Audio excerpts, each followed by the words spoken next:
So the question comes up, I get it, right now we're doing a lot of baby information, so what about the bigger kids? Well, where do all your movements come from? We have to start understanding what development is, what are movements, and what does it take to move. So he's 21 next month, and he's been in, actually had a whole week last week with Felipe, he's starting off this week. And one of the things that you always want to move better. Thanks. I'm not avoiding it. So even with something like this, now he's got, for whatever reason, he's got a nice little spasm going on in his wrist. So that's something I've got to work with.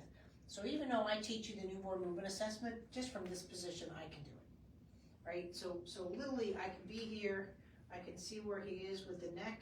You can see where his shoulder rotation's different. If I go here, he wants to go in the wrist. Here, he wants to do the full arm. Now, yes, he's right-handed versus, see the difference? I can do the elbows, the wrists, the spine, coming over the pelvis. Now, this is where I want to start working with him.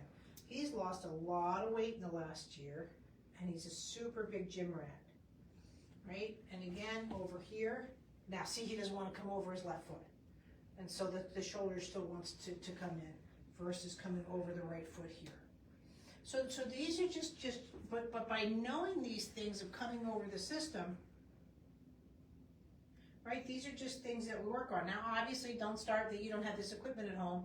There's other things you have. We have equipment. We're going to use it. I mean, there are some benefits of coming into the clinic. I mean, you just get to work with it. I'm about to work with a 5-year-old munchkin and going into it. But again, me just pushing him over his foot, no matter what I do, he doesn't want to come over his foot. Right? And so with that evaluation, I'm not going to quickly enforce him and show him how to do it. Now, sometimes I go over. A lot of people teach that you do what's easiest first for the body so the body will learn.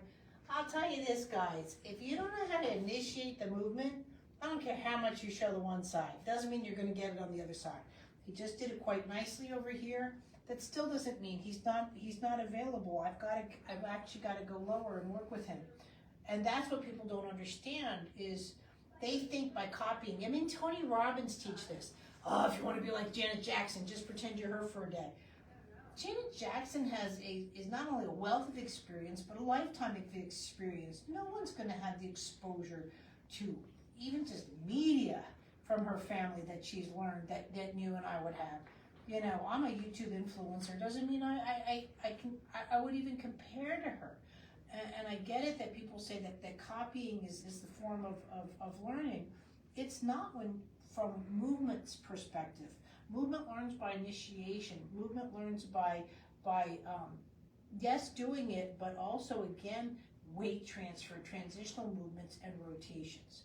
Now, I get it. He's an adult, and he can do more things and different things on load lift variations than a baby can, but he still has the foundations of movement. And even just right now, just me talking, and I don't know if you saw it, it's just that right now he's just learning how to get over that foot a bit more. He still wants to collapse off the shoulders, right? But at least he's now starting to come over that foot somewhat. And he's learning a different way of doing it. He's being a good sport because doing these Facebook Lives is not his happy place. And he can tell you all about what the Christmas presents he's doing with his 3D printer. But, you know, these are just things you need to work on. But if you don't understand what movement is, then that's where the gap is. I don't care if you're working with your physio.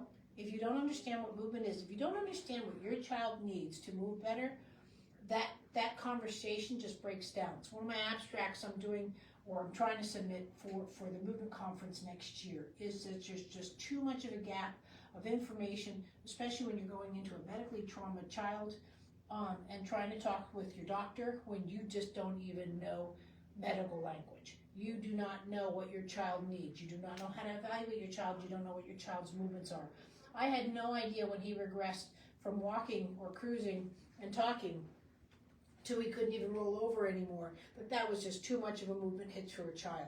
I should have been in therapy like the next day. You know what I mean? But nobody saw it. And I didn't know to ask for it. So the more and more you learn about movement, even if you feel you can't do it, you know what to ask for. And you know where the glitches are and what needs to be worked on. But don't let them pass you by. And again, he's this age, and right now he could be trying out for the Diamondbacks. I don't care. I would still be using similar techniques.